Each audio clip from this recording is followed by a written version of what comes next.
I'm a baby boomer. I was born just after the war. We've probably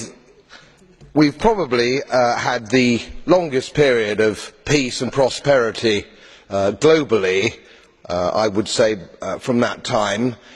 I've put a little bit of modest money away so I can hand something down to my family when I pass on, largely because I've never spent more money than I've earned, and I've been prudent, and I've worked moderately hard.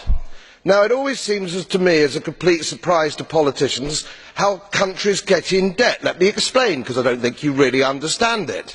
It's because politicians consistently spend more money than they raise in taxation, more money than they can possibly raise in taxation, most of which, in point of fact, they actually waste.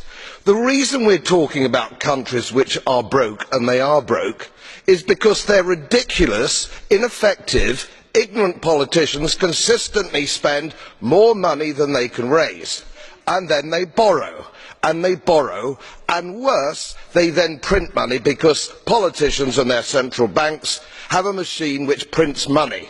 You do that as a private citizen and it's a criminal offence.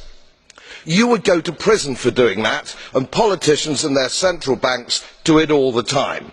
Let me explain to you that these countries are broke, and they're broke because of their own stupid leadership and politicians, and it's immoral to ask ordinary taxpayers of any country to pick up the tab for failed politicians and failed banks.